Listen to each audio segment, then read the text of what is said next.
This video is brought to you by Law Excellence IAS Academy.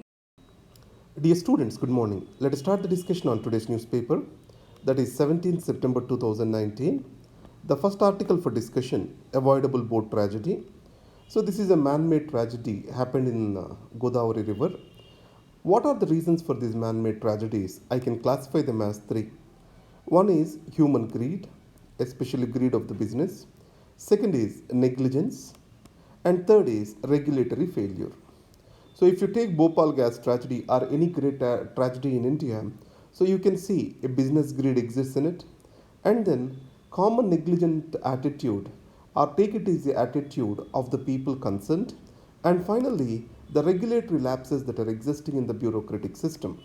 So in India, remember one thing: if regulatory structures are well coordinated, we can avoid many of the disasters. We can save many of the lives. Now, why these regulatory failures are so common for India? The reason is the regulatory activities related to a particular thing is divided across multiple departments. So, obviously, when it is divided, there has to be a coordination. So, the regulatory activity is divided and coordination failure is associated with this. So, the present tragedy is also the same. The second, undesirable and divisive. So, yesterday, Mr. Amit Shah, Home Minister, he stated that Hindi as a unifying force. Is it true? Let us understand historically. If you take Europe, their nation states, linguistic nations, finally brought the stability to the continent. But when you come to India, the respect for diversity and allowing the identity to survive, these have brought in the unity. So, nation states existed in Europe, and in India, the linguistic states are the reason for providing for this stability. By and large, linguistic states have served Indian federal structure very well and also provided for accomplishment or provided for various arrangements which have given the identities their existence. Now, when Hindi is being made as an official language, obviously the opportunities for South Indians are non-Hindi speaking states will get reduced. Above all, this is more an issue of identity for the people. And third, is this issue need to be raised at this juncture? Remember carefully, we are going through a crisis, economic crisis situation. Obviously, the diversion shall not happen from the economic crisis. So these we need to remember in this context. Recently, when new education policy has come into existence, where Hindi shall be taught compulsorily in all schools, such a kind of misunderstanding has come. There was reaction from various quarters in South India. So obviously, the issues of identity, settled issues of identity, raking them up for political benefits is not a welcome move. The next, the slow climb to the economy peak, trillion economy peak. You know that Prime Minister Modi targeted economy to reach to $5 trillion. It means that at least 12% economic growth has to come every year. And economic growth is faltering, it is around 5%. Yesterday we saw the article, the economic growth may be less than 5%. Now in this context, what are the problems in Indian economy?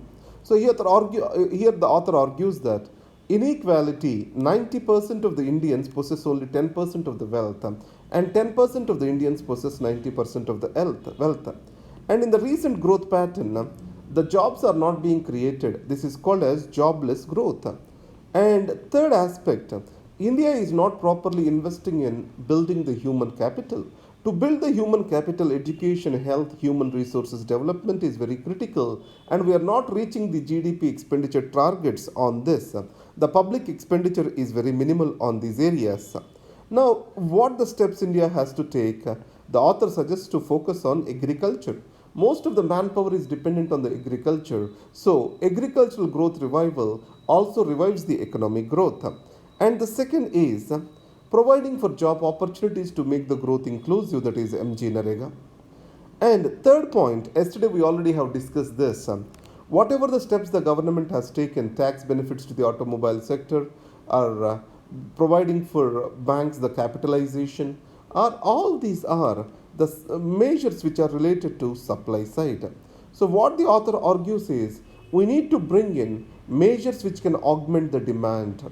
So the crisis is due to fall in demand, and let's bring in the benefits directly to the consumer so that the demand can peak up. So the liquidity measures are to that extent supply side constraints. These are not just sufficient. We have to go for strong demand revival, that is the author talks about. The Great Bengal Famine, this is about, or the preventable Bengal Famine, this article is about 1943 Bengal Famine in India. So, many of the lives could have been saved if this Bengal famine was averted. What can be the reason for this? Is the shortage of the food grains? No, it is not. We had surplus food in the North Indian belt at that point of time. There was huge food grown in that area. Only in eastern India, the production is a bit less. But our failure lies in shifting the food grains from northern belt, especially UP, Bihar, where surplus was there, to the eastern India. And that's why he says that it is the failure of the bureaucracy and its decision making which has caused such a huge Bengal famine. And after Second World War, South Koreans started demanding compensation for atrocities of Japan. The same is the case from the Poland with Germany. But in India, it is more seen as a disaster rather than a man made famine. So, the bureaucratic failure, colonial administration failure is a major reason for this Bengal famine. Israel Pakistan ties bridge too far. So remember, Israel is trying to get legitimacy among the Islamic countries. So, as of now, Jordan and then Egypt, Turkey, these are the countries which recognized Israel. India and Israel relations are very strong, especially on technology and defense front. Now, Pakistan is also trying to develop relationships with Israel. Obviously, it's going to delegitimize the Pakistan in the Arab world. So, Pakistan provides for the necessary muscle for these Arab monarchies to sustain. So, Pakistan also depends upon the wealth which was given by them. So, any kind of coziness with Israel will be seen with suspicion by these Arab monarchies. And added to that, another issue is Shias dominant in Iran is also one thing which Pakistan is feared about, because Pakistan is the only country among the Islamic nations which has got atomic bomb, and the second country which is capable to develop that is Iran. So in this context, there is a fear of Iran among the Sunni dominant Saudi Arabia and other countries. You know that there is a proxy war in the Middle East between Saudi Arabia and Iran. So in this entire scenario, Pakistan moving close to Israel can be a myth or a remote possibility according to me. If Pakistan takes that misadventure, it loses its legitimacy, and then whatever Pakistan says, either it is Gulf Cooperation Council or OIC, Organization of Islamic Conference, they agree to that. So that's why Kashmir issue was never supported. India's stand was never taken up in these two organizations, either OIC or GCC. So once Pakistan toes with Israel, then Pakistan may lose its voice in these particular forums dominated by Islamic countries. Protect the messenger. Here, one point of interest is World Press Freedom Index. India is placed around 140 position out of 180 positions. So, especially in the regional papers, there is no legal protection which has been offered. And second, the amount of money paid to the scribes is very minimal. And third thing, many of the newspaper use the journalists for generating the advertisement revenue. It means simple thing. A journalist will go and find a story, blackmail him and ask him in compensation to give the necessary advertisements. That way he tries to protect the job out there. So freelance journalists are growing. And these freelance journalists, they try to make popular stories rather than important issues of the country. So, lack of security of tenure, security of job, livelihood, it is the major concern rather than facing the power, according to me. So, today journalists face a livelihood crisis rather than fear of life. So, that is the second thing which has been highlighted in this article, that is fear of life. Mostly, media organizations, when they are not taking care of the livelihood concerns, that is a big danger for a journalist. and it leads to compromise of ethos of journalism. And the articles and final article, drone strikes in Saudi facility led to jump in crude oil prices.